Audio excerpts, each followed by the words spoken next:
The last thing I expected at 72 years old was to have a glass of chilled whiskey poured on my face by my own daughter. And all because I asked about the $3,000 her brother had sent for my dental work. She looked me dead in the eye and said, "You don't need it. I feed you every day." So I nodded. I smiled. And the next morning, I packed my bags and walked out of her house without saying a word. But a week later, she got a letter in the mail, just one line: "You don't need the house." I took care of it. What came next? Let's just say, when family drama turns into family war, silence becomes the loudest weapon of all. I will tell you everything. First, let me thank you for your continuous support. If you love stories like this one, support us by subscribing to this channel and comment where you're watching us from. It will be great to hear from you. Now let's jump into the details of what happened. I used to wake up early. Not because I had to, those days were long gone, but because some habits cling to your bones, no matter how much the world around you shifts. Back when I worked freight logistics, I was up at 4:30 every morning, no exceptions. I'd have a cup of coffee in the dark, sit by the window, and listen to a city that hadn't quite decided to wake up yet. It was quiet then, both outside and in my mind. That's what I missed the most, quiet. Not just silence, but peace. These days, I woke up to the sound of Lena's blender screaming through the walls, or her husband Kyle clomping around in his leather-soled shoes like he was auditioning for a Broadway tap show. I didn't complain, of course. I didn't say much at all. When I first moved in with Lena, it felt like a compromise. A temporary solution after my second stroke and a minor fall in the shower that shook my confidence more than it hurt my body. She offered, said it would be easier on everyone. "You won't be alone. I can keep an eye on you. You'll like the neighborhood. It's quiet." I should have known right then it wasn't her idea of quiet that mattered. It was mine, and mine had already been written off. Still, I smiled. I said thank you. I brought only 2 suitcases, a box of old photo albums, and my recliner. Lena didn't want the recliner in the living room, said it didn't match the aesthetic, so she shoved it in the corner of the guest room next to the elliptical machine no one used. I let that go, too. At first, she was generous. Or at least she looked generous to anyone watching. She cooked big Sunday dinners, invited her friends over, told them I was doing so much better now that he's with us. I'd sit at the head of the table like a museum piece while they sipped wine and talked about charter schools and home renovations. No one ever asked me about the world I'd come from. About warehouses, about deadlines, about my wife, Marlene. She was gone now, 2 years this September. The last time Lena mentioned her was when she told me to please stop leaving Mom's urn on the kitchen table. It creeps people out. I moved it to my nightstand and never brought it up again.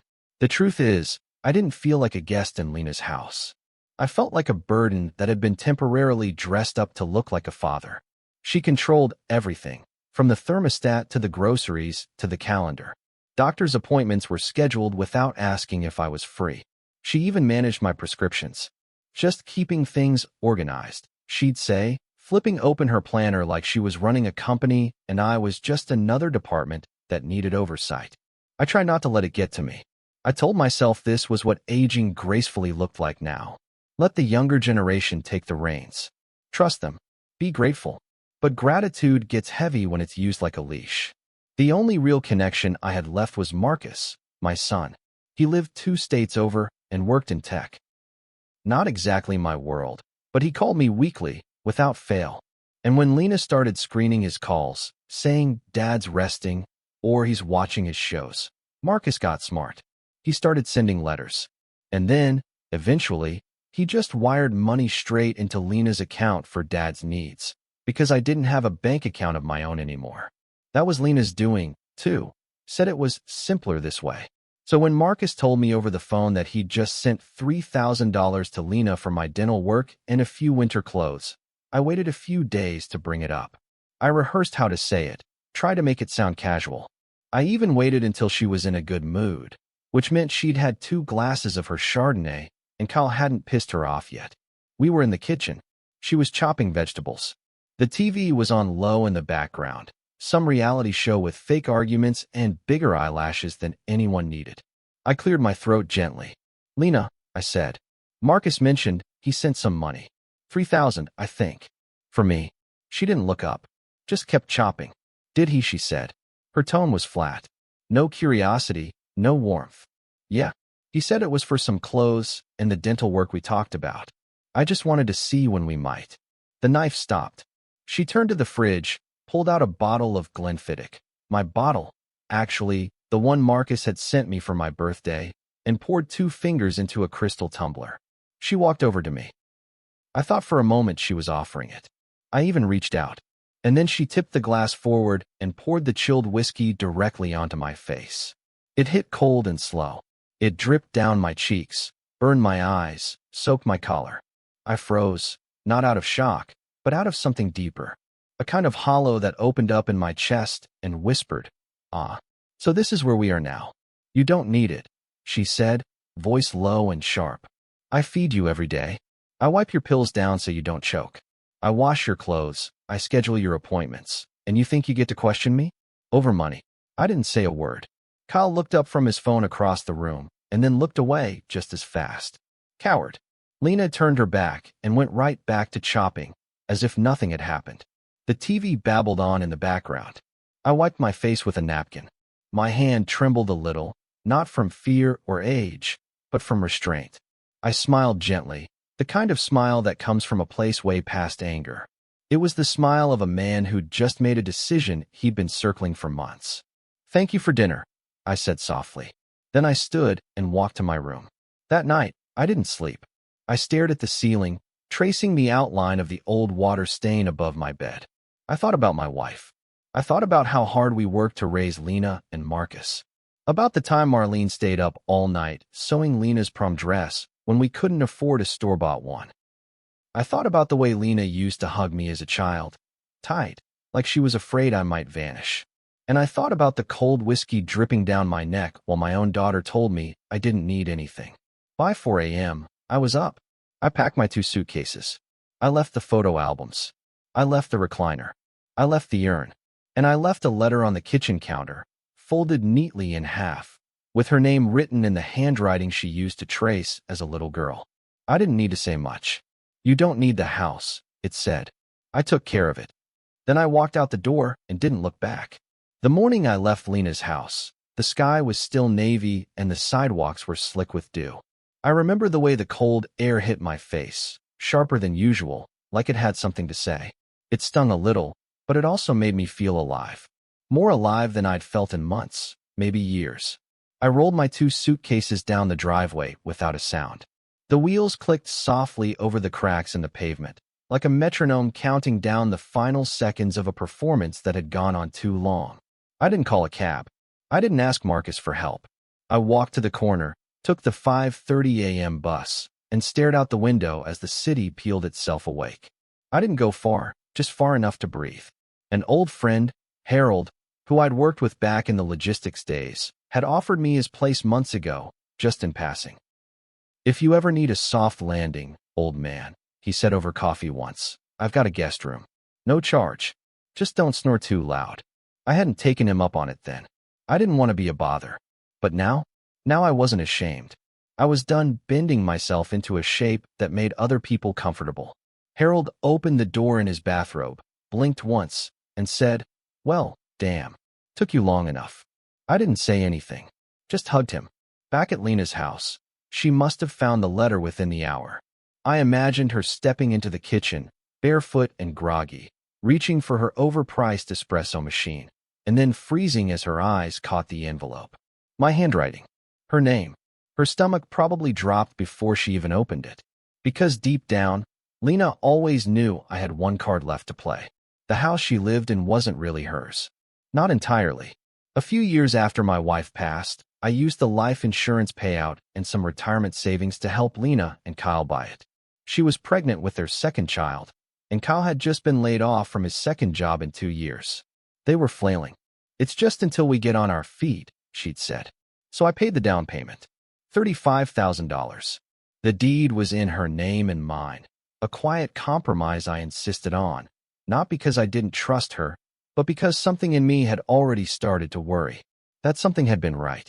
What she never knew, what she never bothered to ask, was that 6 months ago, I went to a lawyer. Marcus helped me. I shifted my portion of the house into a living trust under my name. A quiet, legal move.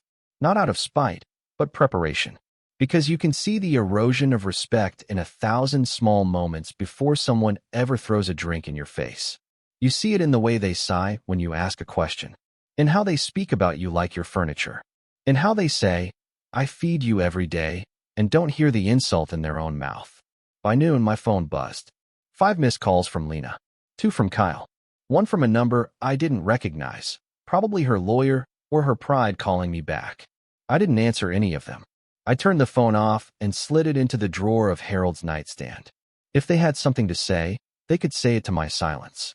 That evening, Marcus called Harold's landline. I hadn't told him I was gone yet.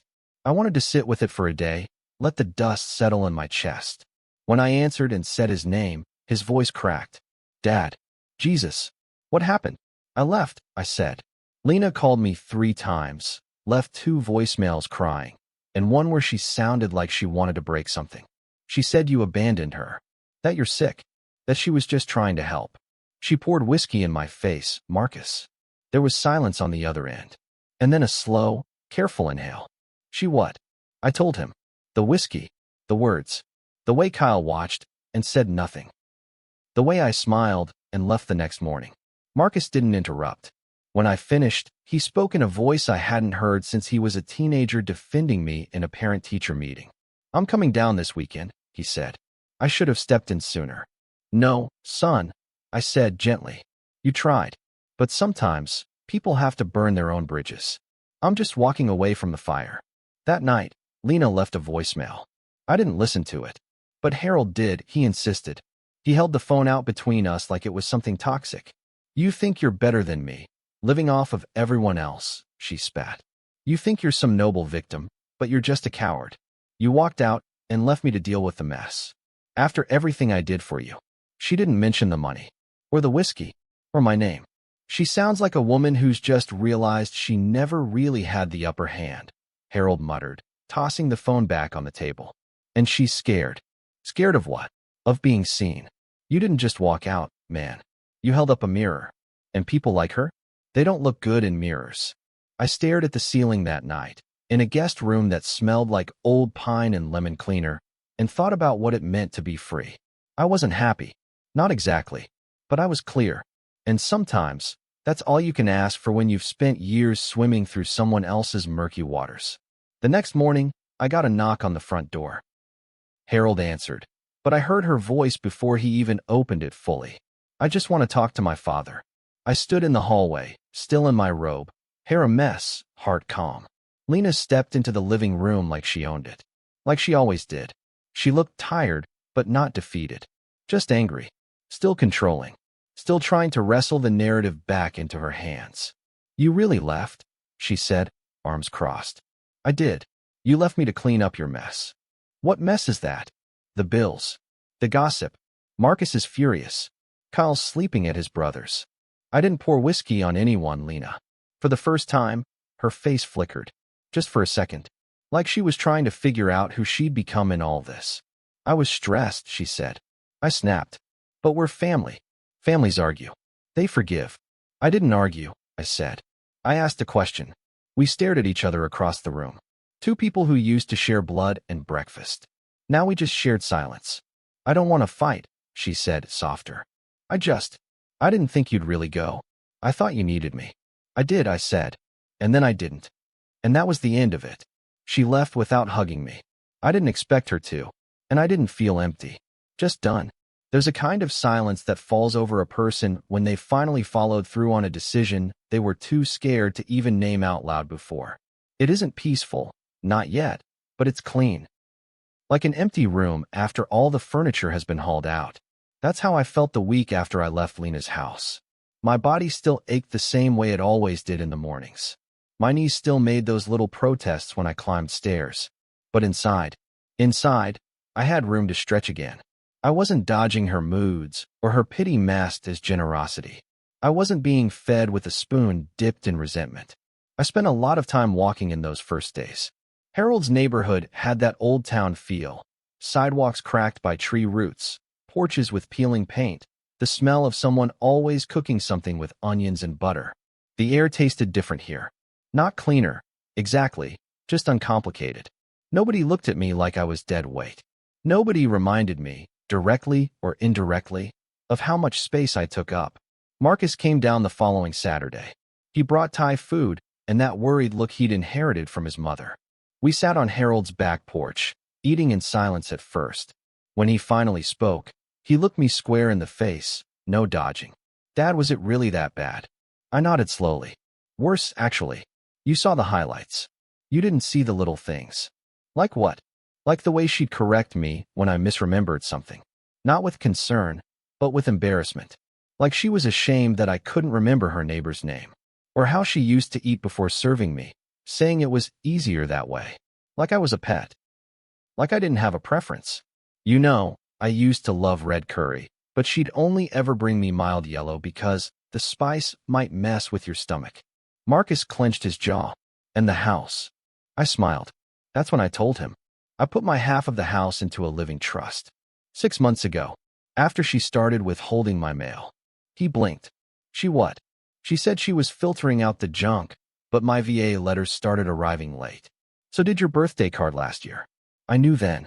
I knew I had to protect what little I had left. Marcus leaned back in his chair and exhaled like someone finally letting themselves fall asleep.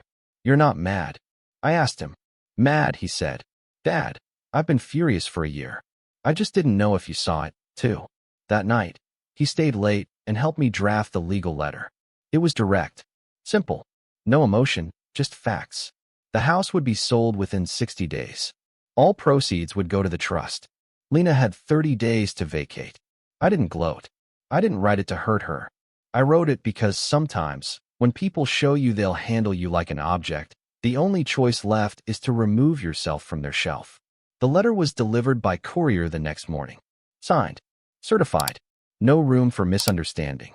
Harold poured 2 mugs of coffee and set one in front of me, shaking his head. "You sure about this?" he asked. I nodded. "Damn," he said. "Remind me never to cross you." I smiled for the first time in days. It took Lena 2 hours to call. I didn't answer. The voicemail that followed was cold. Legal. She'd clearly already spoken to a lawyer. "You can't do this," she said. "You said the house was for the family. You can't just take it back." But I could. Because I never gave it away. Not truly. I gave her the chance to build something. With help. Not a gift. Not a handout. A trust. And she broke it. The calls kept coming. She alternated between rage and desperation. One day it was, "You've ruined me." The next it was, "How could you do this to your grandchildren?" But not once did she say the one thing that might have changed something. Not once did she say, "I'm sorry." Then came the letter from her lawyer. A weak attempt at contesting the trust. It didn't go anywhere. The paperwork was solid. Marcus made sure of it. He had friends, real lawyers. People who didn't just play at adulthood like Kyle did with his side businesses and half-finished projects. By week's end, she stopped calling. The silence stretched longer. I knew that meant she was planning something. Lena never went quiet unless she was rehearsing a speech or a scene. She never liked to lose, and she definitely didn't like to lose control. Then came the post. A card. No return address. Just her handwriting. Inside was a single line. "This wasn't the way. You should have come to me first." I read it once. Twice. Then set it down. That was the problem, wasn't it? I had come to her. With questions. With vulnerability. With trust. And she'd poured whiskey on my face and told me I didn't need anything. And now, because she couldn't shout over my silence, she was trying guilt. But guilt only works on people who think they've done wrong. And I hadn't. Still, I won't lie, it hurt. Somewhere under the resolve, under the calm and the legal protection and the quiet evenings with Harold's dog curled at my feet, it still hurt. Because she wasn't always like this. She was once a little girl who crawled into my lap after nightmares. Who wrote, "I love you, Daddy," on construction paper with glitter and glue. I remember that girl. But she's gone now. Or at least buried deep under something I don't recognize. I visited the house one last time that month. I had to collect some old documents from the safe in the back of the garage. I knocked out of politeness, though the house was still half mine until the sale closed. Lena opened the door. She looked thinner. Her eyes had dark circles. Her voice was dull when she said, "Come in, I guess." I didn't stay long. Kyle wasn't there. The kids weren't either. The house was cold and smelled like takeout and stress. As I gathered my things, she stood by the door. "You know this is going to ruin me," she said. "I know," I said. "But I didn't ruin you." "You did." She flinched, just barely. But she didn't argue. And I didn't stay. I walked out one last time, keys in my pocket, the house fading behind me like a chapter finally shut. I always believed family business should stay inside the walls it was born in.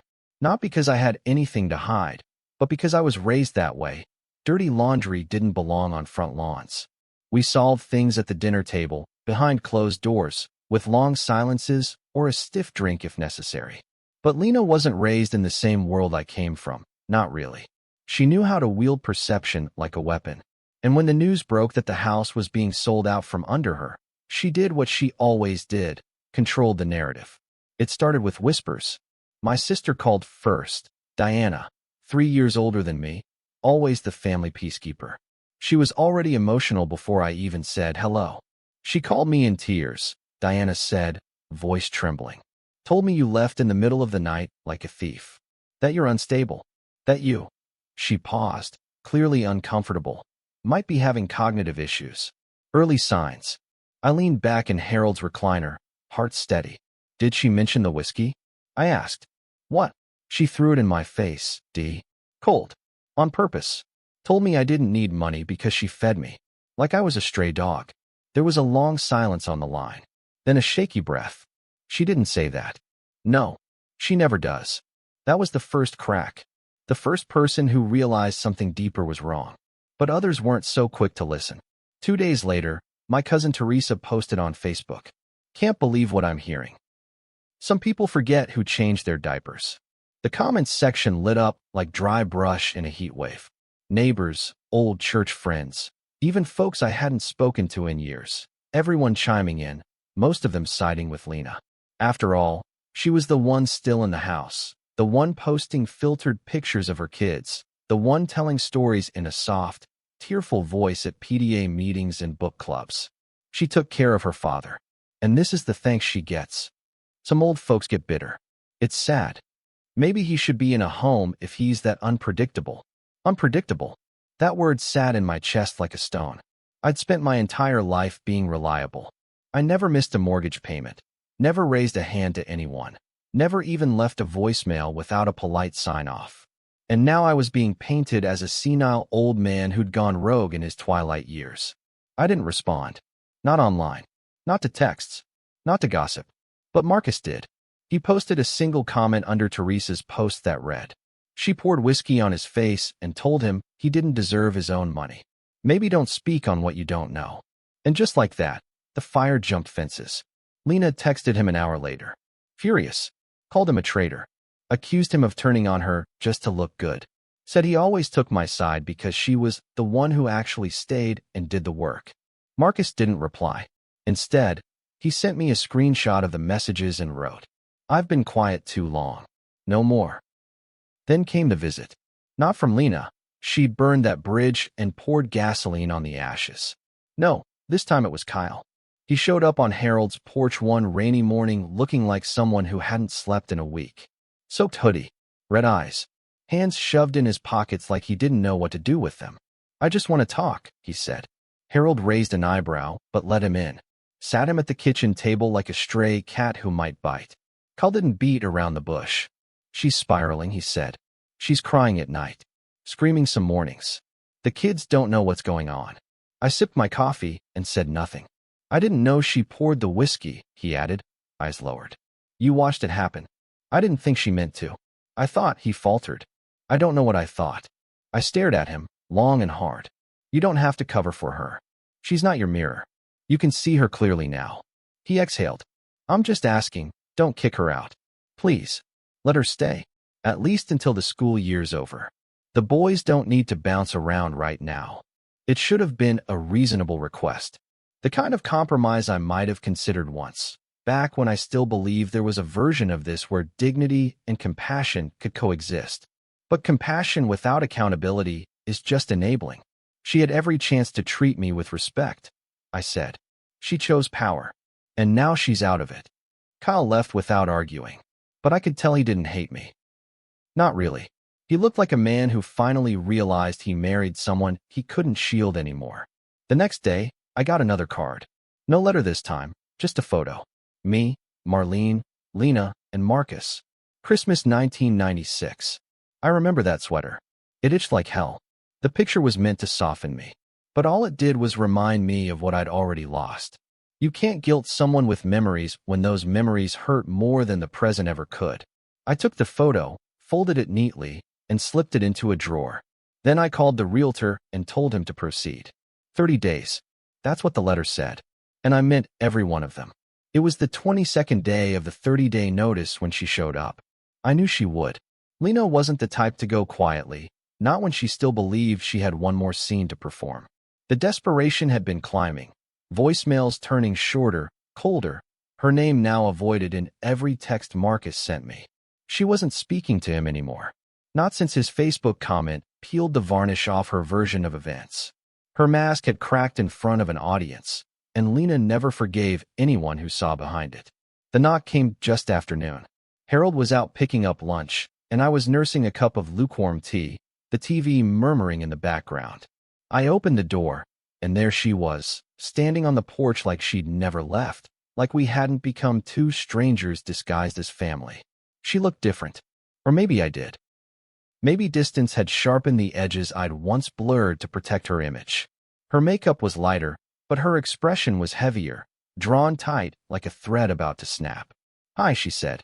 I stepped aside, silently, and she walked in like someone returning to a crime scene. She didn't sit. "I'm not here to fight," she started. I raised an eyebrow. That would be a first. She sighed, looked around the living room like it was a museum exhibit. "You were serious? About everything. I don't bluff. I didn't think you'd actually go through with it." She bit her lip. "You've never walked away before." I nodded.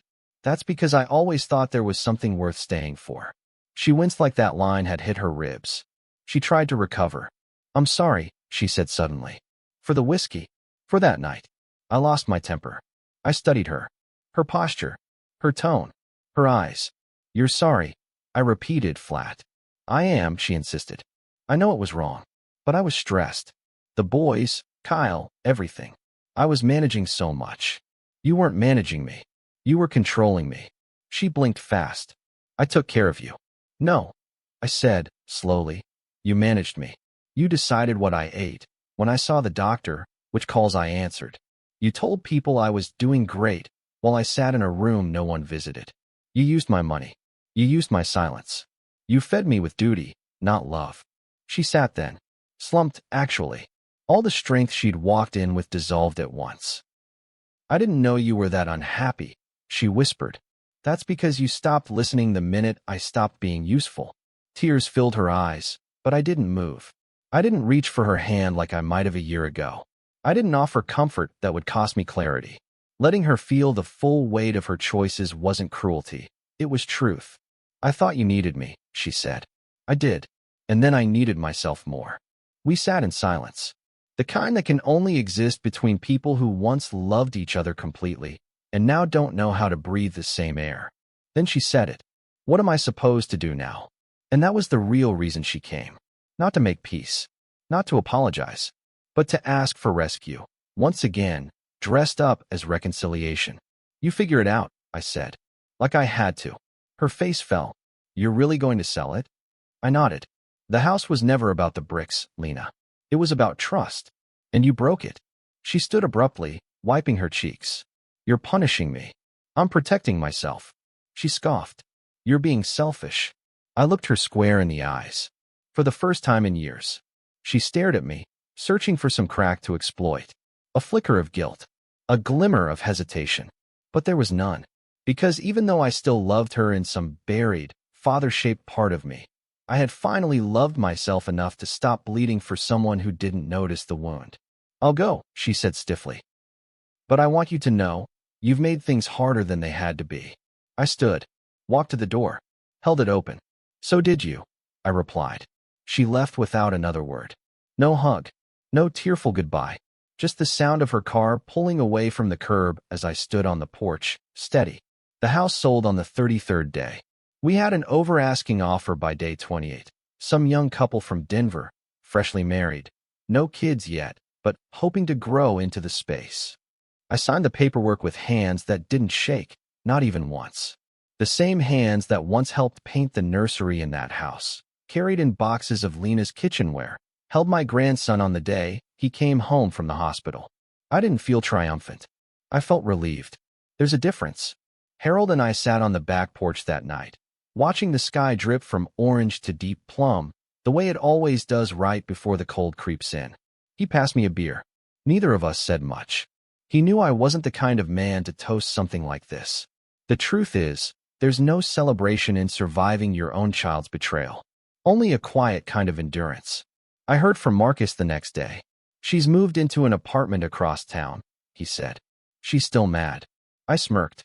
Lena's always mad when she's not in control. He chuckled lightly. You okay, though? I paused, then answered honestly. I'm free. That's enough. Marcus came by more often after that. Sometimes we'd just sit and eat. No big conversations, no picking at the wound. Just two men who knew too much and said just enough. One Sunday, he brought over an old photo album, one I'd left behind. Marlene's handwriting was on the inside cover. For Daddy. Love always. I didn't cry. I expected to, but I didn't. Instead, I felt anchored, like part of me had been adrift in all of this. And now, finally, I'd come back to shore. Not the same shore I'd known in the early years, back when Lena would run to greet me at the door with skinned knees and stories from school, but a new one. One where I was allowed to be human, to be flawed, to take up space without asking permission. 2 weeks after the sale closed, I got a letter. Not an apology, not even acknowledgement. Just a short, typed note from Lena, requesting a few boxes of her belongings she'd left in the attic. I sent them, carefully packed, labeled, included a list of everything inside. No note, no signature, no pettiness, just boundaries. She hasn't written since. I don't expect her to. Sometimes I think about reaching out. Other times I think about deleting her number. But mostly, I just let the thought drift by like a cloud. No need to chase it. No need to hold it. Forgiveness is complicated. It doesn't mean the door is open again. It means I no longer stand behind it, checking the lock. I still think about that night. The whiskey, the glass, the cold sting and the colder words. You don't need it. I feed you every day. And sometimes I wonder what kind of person says that to someone who once taught them how to ride a bike. But then I remember, it doesn't matter. I'm not responsible for who she became. I'm responsible for who I am when someone shows me who they are. So I stand by my choice. I left quietly. I protected what was mine. I didn't scream. I didn't retaliate. I just stopped participating. And that, more than any inheritance or property line, is what finally gave me peace. If you've ever been made to feel like a burden in your own family, you're not alone. Sometimes, the most powerful thing you can do is leave quietly and reclaim your dignity. If this story hit home, share your thoughts in the comments.